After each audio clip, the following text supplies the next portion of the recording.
નમસ્કાર મિત્રો, ગુજરાત રાજ્યના પેન્શનરો અને સરકારી કર્મચારીઓના પગાર અને પેન્શનમાં લગભગ 183% વધારો જાહેર કરવામાં આવશે.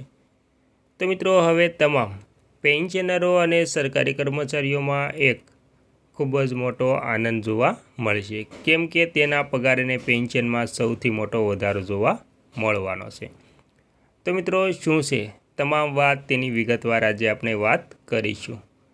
તો મિત્રો, વિગતવાર જાણીએ તો મિત્રો સૌથી પહેલાં આપણે 7મા પગાર પંચ વિશે જાણીએ તો જો 7મા પગાર પંચની વાત કરીએ તો તેમાં ફિટમેન ફેક્ટર 2.57 હતું, જેના કારણે લઘુત્તમ મૂળ પગાર 18,000 રૂપિયા હતો અને મહત્તમ રૂપિયા 2,50,000 હતો. હવે 8મા પગાર પંચ માટે 3.83 ફિટમેન ફેક્ટરનો પ્રસ્તાવ છે, જેના કારણે લઘુત્તમ મૂળ પગારમાં લગભગ રૂપિયા 68,940નો વધારો હોઈ શકે છે. અને મિત્રો, ત્યારબાદ કેન્દ્ર સરકારના જે કર્મચારીઓ છે અને પેન્શન ધારકો છે તેના માટે 8મા પગાર પંચ અંગે એક મોટી માહિતી સામે આવી છે. તેમાં નેશનલ કાઉન્સિલ GCMના સ્ટાફ સાઇડે સરકારને એક આવેદન આપીને 3.83 ફિટમેન ફેક્ટરની માંગ કરી છે. જો મિત્રો ફિટમેન ફેક્ટર વધુ છે તેમ પગાર પણ વધુ મળશે, અને જો આ માંગ મંજૂર થાય છે તો કર્મચારીઓના લઘુત્તમ મૂળ પગાર અને પેન્શનમાં લગભગ 283% સુધીનો મોટો વધારો થઈ શકે છે મિત્રો. અને મિત્રો, શું છે ફિટમેન ફેક્ટર? તો તેની વાત કરીએ તો ફિટમેન ફેક્ટર એ એવો ગુણાંક છે જેના આધારે હાલના મૂળ પગારને ગુણા કરીને નવો પગાર નક્કી કરવામાં આવે છે. 7મા પગાર પંચમાં આ ફિટમેન ફેક્ટર 2.57 હતો. હવે GCM એ તેને વધારીને 3.83 કરવાની માંગ કરી છે. જો આ માંગ મંજૂર થાય છે તો હાલનો લઘુત્તમ મૂળ પગાર રૂપિયા 18,000 તેના ગુણ્યા 3.83 કરીએ તો રૂપિયા 68,940 થશે. તો ફિટમેન ફેક્ટર 3.83ના આધારે પગારમાં 68,940નો વધારો હશે. તેવી જ રીતે લઘુત્તમ પેન્શન રૂપિયા હાલમાં 9,000 છે, તે વધીને રૂપિયા 34,470 થઈ શકે છે. એટલે કે મૂળ જે લઘુત્તમ પેન્શન છે તેમાં પણ મોટો વધારો થશે અને પેન્શન લગભગ 34,470 રૂપિયા થઈ શકે છે. એટલે પગાર અને પેન્શનમાં લગભગ 283% સુધીનો વધારો થઈ શકે છે. પરંતુ આ માત્ર કર્મચારીઓની માંગ છે, અંતિમ નિર્ણય તો સરકાર જ કરશે. અને મિત્રો, ત્યારબાદ શું સાચું છે 283% પગારમાં અને પેન્શનમાં વધારો મળશે? તો તેમાં વાત કરીએ તો 283% જેટલો વધારો મળવાની વાત હાલ ચર્ચામાં છે, પરંતુ વાસ્તવમાં એવું થવાની શક્યતા ઓછી છે. અગાઉના અનુભવ મુજબ સરકાર સામાન્ય રીતે કર્મચારીઓની માંગ કરતાં ઓછા ફિટમેન ફેક્ટર નક્કી કરે છે. નિષ્ણાતોના અંદાજ મુજબ સરકાર 1.8 થી 2.86 વચ્ચે ફિટમેન ફેક્ટર આપી શકે છે.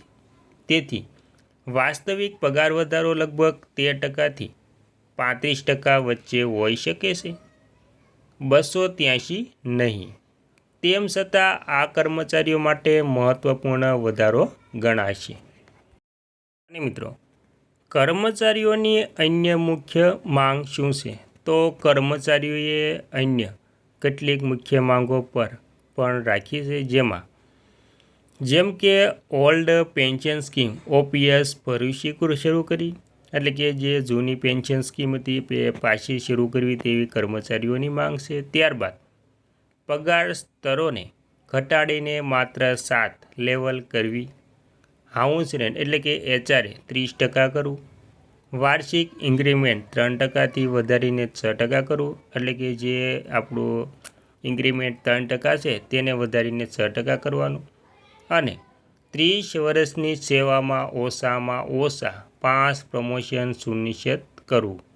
આ તમામ માંગો પર સરકારનો અંતિમ નિર્ણય હજી બાકી છે. અને મિત્રો, હવે અંતમાં મહત્ત્વપૂર્ણ વાત કરીએ તો 8મા પગાર પંચની જાહેરાત જાન્યુઆરી 2025માં કરવામાં આવી હતી. તેની ઓફિશિયલ રચના 3 નવેમ્બર 2025ના રોજ થઈ હતી. આ પંચને પોતાનો રિપોર્ટ આપવા માટે 18 મહિનાનો સમય આપવામાં આવ્યો છે. આશા છે કે તેની ભલામણો 1 જાન્યુઆરીથી એટલે કે 1 જાન્યુઆરી 2026થી લાગુ માનવામાં આવશે. ભલે તેને અમલમાં આવતા થોડો વિલંબ થાય, પરંતુ અંદાજ મુજબ કર્મચારીઓને વધારો પગાર અને પેન્શન 2027ના અંત સુધીમાં અથવા તો 2028ની શરૂઆત સુધીમાં લાગુ થઈ શકે છે. 7મા અને 8મા પગાર પંચની તુલના કરીએ તો 7મા પગાર પંચમાં ફિટમેન્ટ ફેક્ટર 2.57 હતો, જેના કારણે લઘુત્તમ મૂળ પગાર 18,000 અને મહત્તમ 2,50,000 હતો. જ્યારે 8મા પગાર પંચ માટે 3.83 ફિટમેન્ટ ફેક્ટરનો પ્રસ્તાવ છે, જેના આધારે લઘુત્તમ પગાર લગભગ 68,940 થઈ શકે છે. જોકે નિષ્ણાતોના અંદાજ મુજબ વાસ્તવમાં ફિટમેન્ટ ફેક્ટર લગભગ 2.86 આસપાસ હોઈ શકે છે, જેમાં લઘુત્તમ પગાર 51,480 સુધી બની શકે છે.